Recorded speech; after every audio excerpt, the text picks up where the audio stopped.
What are the 2 worst words that a nice guy can ever say? Give up? The answer is, I'm sorry. Those 2 words are overused by every single nice guy that has ever been on this earth, including me. We like to apologize for anything and anything. We even pretty much apologize for our own existence. And I bet you that 1 out of 10 sorries are actually ones that you should actually use because you did something wrong. And 9 out of 10 are a complete waste, and you're just screaming, I have low self-esteem.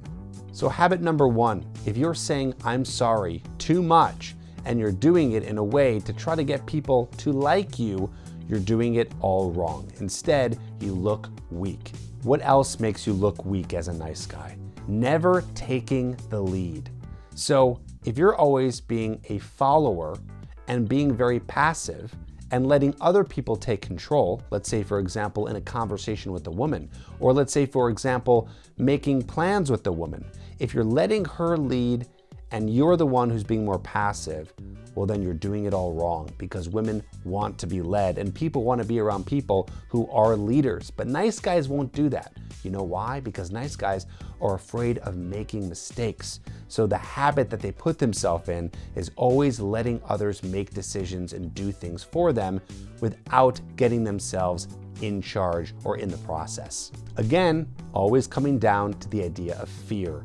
Fear of people not liking you, because nice guys would totally crumble if they found out a person didn't like them. So they do all these habits to try to avoid it. Like number 3, saying yes to everything.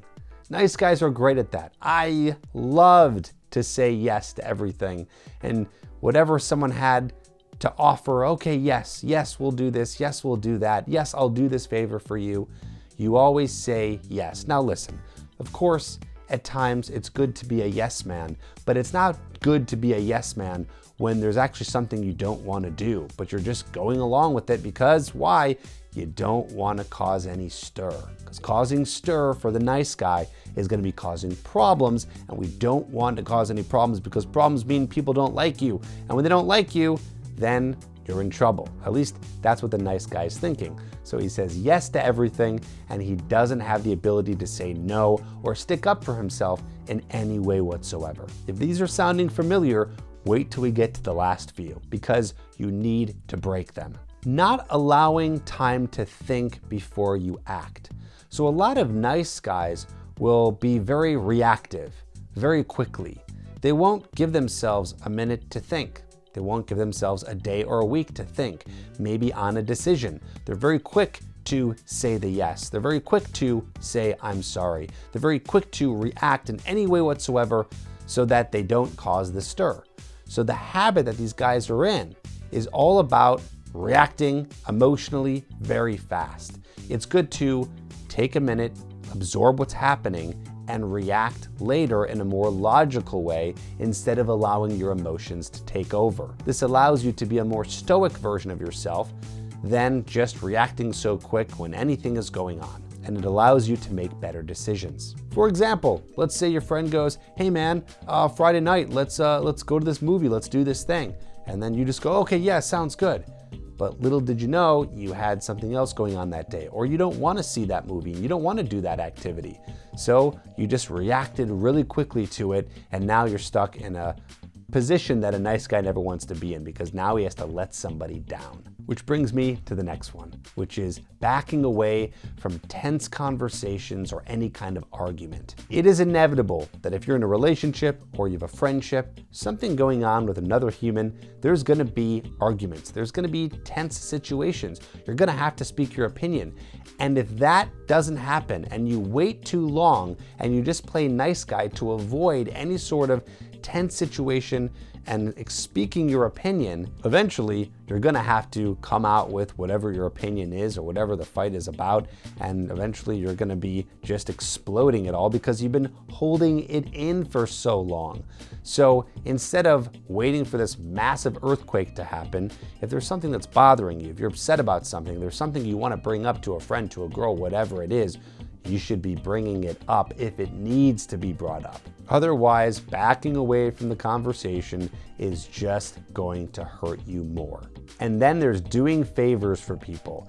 The yes man, the nice guy, he's always doing favors for people because it's like this currency. If he does favors for people, well, then they're gonna like him.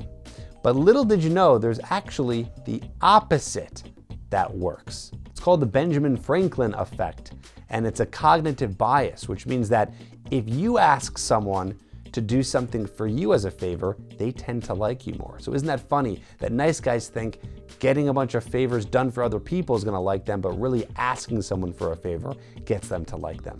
So saying yes to all these favors or trying to do favors for people is not the way to get them to like you. Now, it's not also just asking a bunch of people for favors as well. You should just be a valuable person in the relationship. Next is what's called covert contracts. This is talked about in Robert Glover's book, No More Mr. Nice Guy. You as a nice guy are doing all these nice things, everything that I have been mentioning here. You're tallying it up in your head. You've created what's called a covert contract where there's no actual talk about anything. It's all in your head, tallying up all the nice things you're doing for someone in the hopes that they will agree to this covert contract and start treating you really well. Or maybe the girl will start liking you and becoming attracted to you or want to be with you. It's a contract that you've made up because you've done all of these things in hopes that someone is going to like you back, when really it's all in your head. And you're gonna be very disappointed when you don't get anything in return. You see, there's a reason why women are not attracted to nice guys. I'll give you a hint. It has to do with it showing a weakness. I talk more about this in a YouTube video I put out called Why Women Are Not Attracted to Nice Guys.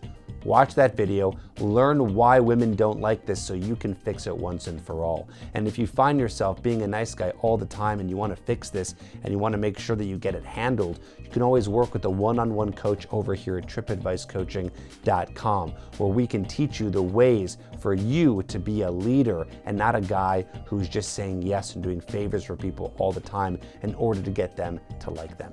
Or I should say, like you. So check out tripadvicecoaching.com to learn more about getting your one-on-one coach to fix this once and for all.